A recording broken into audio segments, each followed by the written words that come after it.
Good afternoon students. आज हम करेंगे एक्सरसाइज 12.1।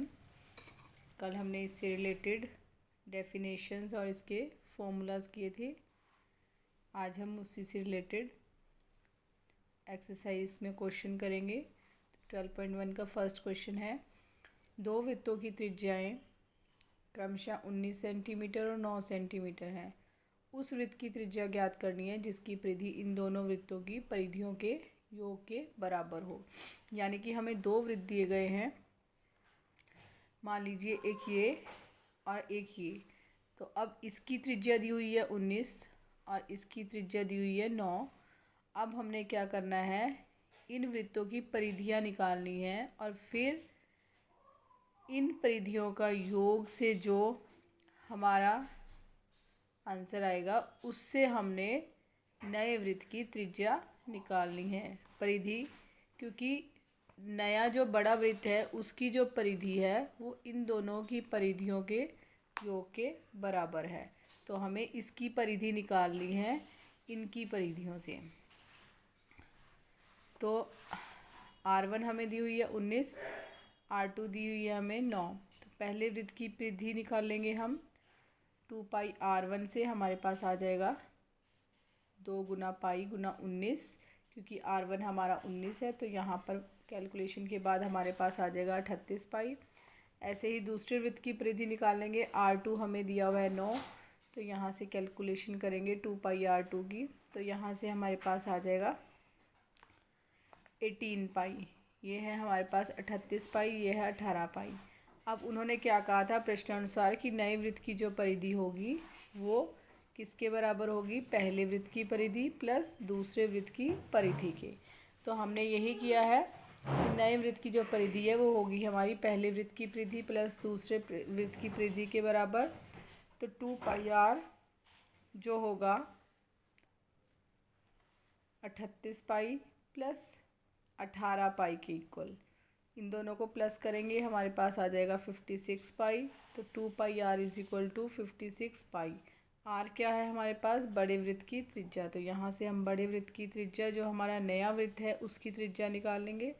तो आर क्या आ जाएगा 56 पाई, और ये 2 पाई जो होगा वो इसके बटे में आ जाएगा।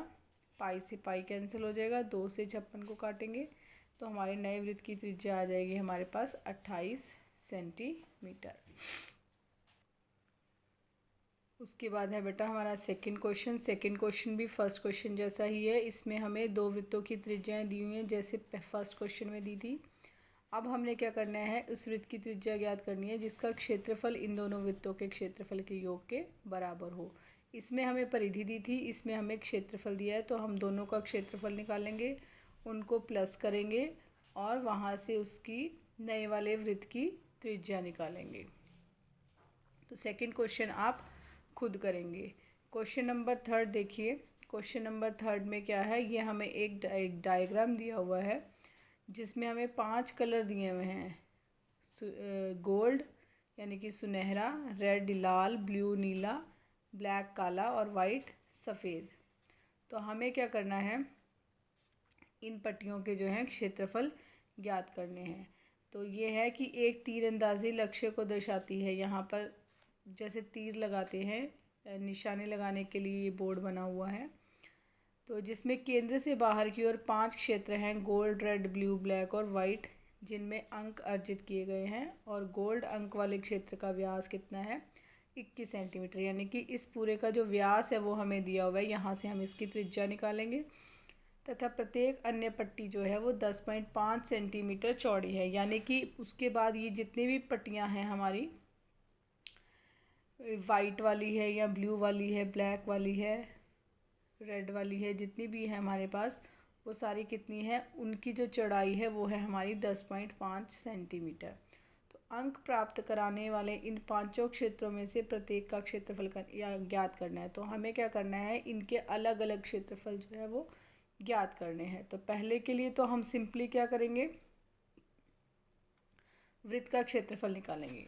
ठीक है, कैसे करेंगे इस क्वेश्चन को। तो सुनहरे क्षेत्र का जो व्यास दिया हुआ था हमें दिया हुआ था 21 सेंटीमीटर। यहाँ से इसकी त्रिज्या निकालेंगे बटे 2 करके। वो आ जाएगी हमारे पास 10.5 सेंटीमीटर। तो सुनहरे क्षेत्र का क्षेत्रफल क्या आ जाएगा, क्योंकि वो वृत्त है हमारा बीच में बिल्कुल, तो उसका आ जाएगा पाई आर स्क्वायर। तो ये आ जाएगा हमारे पास पाई की वैल्यू 22/7। आर हमें दिया हुआ है 10.5 गुना 10.5। सॉल्व करने के बाद हमारे पास आंसर आएगा इसका 346.5 सेंटीमीटर, इसकी सेंटीमीटर स्क्वायर इसका कैलकुलेशन करने के बाद। उसके बाद बारी आती है हमारे सेकंड वाले की। सेकंड में ये देखिए यहाँ पर ये दिया हुआ है रेड पार्ट, यानी कि इसका हमें निकालना है। यहाँ देखिए अब हमारे पास जो है वो ये आएगा डायग्राम। ये हमारा सुनहरा था, अब ये वाला हमारा है लाल। तो इस लाल वाले भाग का क्षेत्रफल निकालना है इसका हमने। तो इसका निकालने के लिए हमें क्या करना पड़ेगा, ये हमारे पास दो त्रिज्याएं आ जाएंगी, एक छोटे वृत्त की और एक बड़े वृत्त की। तो बड़े वृत्त के क्षेत्रफल में से अगर हम छोटे वृत्त का क्षेत्रफल माइनस कर दें तो हमारे पास इस पार्ट का क्षेत्रफल आ जाएगा जो हमने निकालना है। मैंने आपको वलय का क्षेत्रफल बताया था pi R square minus are square, वही इसमें लगाएंगे। तो लाल क्षेत्र की जो त्रिज्या है वो कितनी हो जाएगी, देखिए यहाँ पर हमारे पास थी 10.5, क्योंकि व्यास हमें दिया था 21, त्रिज्या हो गई 10.5 और 10.5 ही यहाँ से इसकी चौड़ाई दी हुई थी। तो हमने 10.5 प्लस 10.5 किया है, वो आ गया हमारे पास 21 सेंटीमीटर। तो यहाँ पर अब हमारा जो ये वाला आर है, बड़े वाला आर है, बड़े वृत्त की जो त्रिज्या है वो हो जाएगी 21 सेंटीमीटर और छोटे वृत्त की त्रिज्या हमें दी हुई है 10.5 सेंटीमीटर। तो यहाँ पर हम कैपिटल आर और स्मॉल आर की वैल्यूज़ रखेंगे इसी फॉर्मूले में। तो लाल वाले का जो क्षेत्रफल होगा वो उसका फॉर्मूला आएगा हमारा पाई ब्रैकेट में r square capital minus are square small. तो आर हमें दिया हुआ है कैपिटल आर 21 और स्मॉल आर दिया हुआ है 10.5। तो इनकी वैल्यूज़ रखने के बाद हम इसको सॉल्व करेंगे। सॉल्व करने के बाद कैलकुलेशन करने के बाद हमारा आंसर आएगा इसका 1039.5 सेंटीमीटर स्क्वायर। इसकी कैलकुलेशन आप करके देखिएगा कि आपका ये आंसर आ रहा है या नहीं। उसके बाद हमें निकालना है नीले क्षेत्र का। तो नीले क्षेत्र के लिए क्या होगा, अब यहाँ पर हमारा सुनहरा था, उसके बाद यहाँ पर हमारा लाल आ गया, अब यहाँ पर आ जाएगा हमारा नीला। ये वाला भाग है हमारा नीला, ये लाल और ये था सुनहरा। तो ये थी इसकी त्रिज्या। तो अब हमें क्या करना है, हमें अब इस पार्ट का निकालना है। जब हमें इस पार्ट का निकालना है तो हमें क्या करना पड़ेगा, ये बड़े वृत्त के क्षेत्रफल में से ये वाला क्षेत्रफल माइनस करना पड़ेगा। ये वाले का, लाल वाले का हमें माइनस करना पड़ेगा नीले वाले का ज्ञात करने के लिए। तो नीले क्षेत्र की त्रिज्या क्या हो जाएगी, देखिए पहले हमारे पास यहाँ से यहाँ तक कितनी थी 21, अब इसकी चौड़ाई भी कितनी है हमारे पास 10.5। तो 21 में हम क्या करेंगे 10.5 को क्या करेंगे प्लस करेंगे, तो ये बड़े वृत्त की त्रिज्या आ जाएगी। तो नीले क्षेत्र की त्रिज्या आ गई हमारे पास 21 प्लस 10.5 बराबर 31.5 सेंटीमीटर। तो नीले वाले का क्षेत्रफल निकालने के लिए फॉर्मूला हमारा सेम रहेगा pi R square minus are square. लेकिन अब यहाँ पर हमारे दोनों आर चेंज हो जाएंगे। कैपिटल आर हो जाएगा हमारे पास 31.5 यहाँ से यहाँ तक, और स्मॉल आर हो जाएगा हमारा 21 सेंटीमीटर यहाँ से यहाँ तक। 10.5 प्लस 10.5 21 आया था, और ये 21 में 10.5 प्लस और करेंगे तो ये आ जाएगा हमारे पास 31.5। तो आर है हमारे पास 31.5 और स्मॉल आर है हमारा 21। तो कैपिटल आर और आर की वैल्यूज़ जो है यहाँ पर चेंज हो गई हैं। तो इनकी वैल्यूज़ यहाँ पर लगा के हम ये नीले वाले भाग का क्षेत्रफल निकालेंगे, जो सॉल्व करने पे हमारे पास आ जाएगा 1732.5 सेंटीमीटर स्क्वायर। उसके बाद है हमारा काले क्षेत्र का। तो सेम यही रहेगा, बस हमारी जो त्रिज्या है वो 10.5 जो है वो पिछली वाली में ऐड होती रहेगी। पहले हमारी अब जो आई थी वो आ गई थी 31.5। अब अगली के लिए हम 31.5 में क्या करेंगे 10.5 और ऐड करेंगे, तो ये आ गई हमारी 42 सेंटीमीटर। तो इसका क्षेत्रफल निकालने के लिए फॉर्मूला वही रहेगा, pi R square minus are square. अब इसमें आर चेंज हो जाएंगे, कैपिटल आर हो जाएगा 42 सेंटीमीटर और स्मॉल आर हो जाएगा 31.5 सेंटीमीटर। ये आर की वैल्यूज़ यहाँ पर रखने के बाद हम इसको सॉल्व करेंगे, जिससे हमारे काले वाले भाग का क्षेत्रफल जो है वो क्या आ जाएगा, 2425.5 सेंटीमीटर। ये सारी कैलकुलेशंस बेटा आप खुद करके देखोगे और फिर मैच करोगे कि क्या ये सही है या नहीं। उसके बाद है हमारा लास्ट वाला भाग, सफ़ेद वाला भाग। तो सफ़ेद वाले भाग की त्रिज्या में अब हम क्या करेंगे, 42 आया था हमारा पिछला, तो 42 में 10.5 और प्लस करेंगे तो ये आ जाएगा हमारे पास 52.5 सेंटीमीटर। यानी कि सफ़ेद वाले भाग की त्रिज्या कितनी हो जाएगी, सफ़ेद तक केंद्र से लेकर सफ़ेद वाले की त्रिज्या हो जाएगी हमारी 52.5 सेंटीमीटर। तो सफ़ेद वाले का क्षेत्रफल निकालने के लिए सेम फॉर्मूला, पाई ब्रैकेट में r square minus are square. यहाँ पर भी आर की वैल्यूज़ चेंज हो जाएंगी, स्मॉल आर हो जाएगा हमारा 42 और कैपिटल आर हो जाएगा हमारा 52.5 सेंटीमीटर। जो पिछले में हमारा कैपिटल आर था वो नेक्स्ट में हमारा स्मॉल आर बन जाएगा। तो यहाँ पर जो हमारे कैपिटल आर और स्मॉल आर की वैल्यूज़ है वो यहाँ पर हम रखेंगे। रखने के बाद इसको कैलकुलेट करेंगे, कैलकुलेट करने के बाद सफ़ेद वाले भाग का जो क्षेत्रफल है वो हमारा क्या आ जाएगा, 3118.5 सेंटीमीटर स्क्वायर। तो इस क्वेश्चन की कैलकुलेशंस आप करके देखेंगे। नेक्स्ट क्वेश्चन है हमारा क्वेश्चन नंबर 4। इसमें है किसी कार के प्रत्येक पहिए का व्यास दिया हुआ है 80 सेंटीमीटर। यदि यह कार 66 किलोमीटर प्रति घंटा की चाल से चल रही है तो 10 मिनट में बताना है हमें कि यह पहिया जो है वो कितने चक्कर लगा रहा है। 10 मिनट में इस पहिए ने कितने चक्कर लगाए हैं। तो पहिए का व्यास दिया हुआ है 80 सेंटीमीटर। यहाँ से हम इसकी त्रिज्या निकालेंगे, क्या आ जाएगी 80/2 यानी कि 40 सेंटीमीटर। पहिए की परिधि निकालने के लिए 2 पाई आर, आर हमारे पास आ गया 40, तो यहाँ से इसकी वैल्यू निकालेंगे तो ये आ गया हमारे पास कैलकुलेट करके 1760/7 सेंटीमीटर। अब यहाँ पर इन्होंने कार की चाल दी हुई है 66 किलोमीटर प्रति घंटा, लेकिन हमें 10 मिनट का बताया हुआ है, तो हमें इसे मीटर प्रति मिनट में निकालेंगे।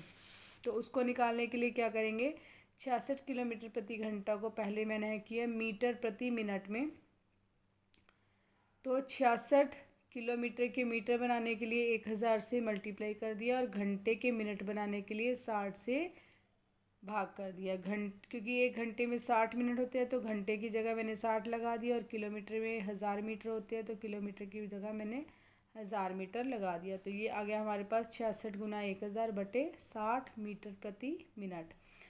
अब हम मीटर के क्या बनाएंगे, सेंटीमीटर बनाएंगे। तो यहाँ पर आ जाएगा हमारा 66 गुना 1000 तो है। अब 1 मीटर में 100 सेंटीमीटर होते हैं, तो यहाँ पर हमने 100 से मल्टीप्लाई कर दिया और साथ में लिख दिया सेंटीमीटर, और आएगा हमारे साथ प्रति मिनट, क्योंकि हमने नीचे मिनट को चेंज नहीं किया तो ये मिनट ही आएगा हमारा। अब मिनट को चेंज इसलिए नहीं किया क्योंकि हमें जो आंसर है वो मिनट के हिसाब से ही बताना है। तो ये कैलकुलेट करने के बाद हमारे पास आ गया है 1,10,000 सेंटीमीटर प्रति मिनट। ये है हमारी कार की चाल। तो कार की चाल आ गई हमारे पास 1 मिनट में 1,10,000 सेंटीमीटर। तो इसका मतलब ये है कि 1 मिनट में कार के पहिए द्वारा तय की गई जो दूरी है वो है हमारे पास 1,10,000 सेंटीमीटर। यहाँ हम ये कह सकते हैं कि 1 मिनट में कार का पहिया कितना घूम रहा है, 1,10,000 सेंटीमीटर।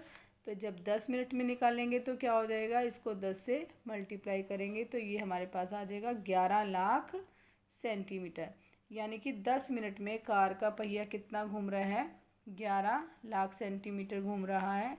अब हमें कितने, ये भी बताना था कि उसने कितने चक्कर लगाए हैं। तो चक्करों की संख्या निकालने के लिए क्या करना पड़ेगा कि कार के पहिए द्वारा जो 10 मिनट में तय की गई दूरी है, जो उसने 10 मिनट में तय की दूरी है हमने यहाँ पे निकाली है 11 लाख सेंटीमीटर। इसको क्या कहेंगे, जो हमारी पहिए की परिधि है, यानी कि एक चक्कर में उसने कितनी दूरी तय की है, पहिए ने एक चक्कर में कितनी दूरी तय की है, तो उससे उसको डिवाइड करेंगे। तो 11 लाख ये आया था हमारा 10 मिनट में तय की गई दूरी, और पहिए की परिधि हमने निकाली थी 1760/7। यहाँ से इसको कैलकुलेट करेंगे, 7 जो है वो ऊपर चला जाएगा 11 लाख के साथ, तो 11 लाख गुना 7/1760। तो कैलकुलेट करने के बाद हमारे पास आ जाएगा चक्रों की संख्या 4375, क्योंकि यहाँ पर काटने के बाद आया 625 और ये बचा हमारे पास 7। तो 625 को जब 7 से मल्टीप्लाई करेंगे तो यहाँ पर आ जाएगा हमारा 4375। तो 10 मिनट में उसने कितने चक्कर काटे हैं पहिए ने? 4375। इसके बाद इस एक्सरसाइज का लास्ट क्वेश्चन है हमारे पास, क्वेश्चन नंबर 5। इसमें हमें दिया हुआ है कि यदि एक वृत्त का परिमाप और क्षेत्रफल संख्यात्मक रूप से बराबर हो, यानी कि इसका जो परिमाप है, ये हमारा जैसे वृत्त है, तो वृत्त का जो परिमाप होगा ये यानी कि परिधि, और इसका जो क्षेत्रफल होगा यानी कि ये दोनों बराबर दिए हुए हैं, हमें इस वृत्त की त्रिज्या निकालनी है। तो मान लेते हैं वृत्त की त्रिज्या है हमारे पास r। अब प्रश्नानुसार जो है वृत्त का परिमाप वो वृत्त के क्षेत्रफल के बराबर है। तो वृत्त का परिमाप क्या होता है? 2πr, यानी कि वृत्त की परिधि, और वृत्त का क्षेत्रफल का फॉर्मूला है हमारे पास πr²। तो यहाँ पर पाई से पाई कैंसिल हो जाएगा, ये आ गया हमारे पास 2r = r² बचा। अब r से हमारा एक r कैंसिल हो जाएगा, तो यहाँ पर बचेगा हमारे पास r और यहाँ पर बचेगा 2। तो इसका मतलब r की वैल्यू क्या आ गई है हमारी? 2। तो r हो जाएगा हमारा 2 इकाई के बराबर। इसमें आपको ऑप्शंस दिए हुए थे, तो हमारा ऑप्शन आया है इसमें से 2 इकाई। तो इसका आंसर आएगा हमारा r = 2 इकाई। तो हमारा 12.1 एक्सरसाइज जो है वो कंप्लीट हो गई है। इसका एक क्वेश्चन नंबर 2 है जो आपको खुद करना है।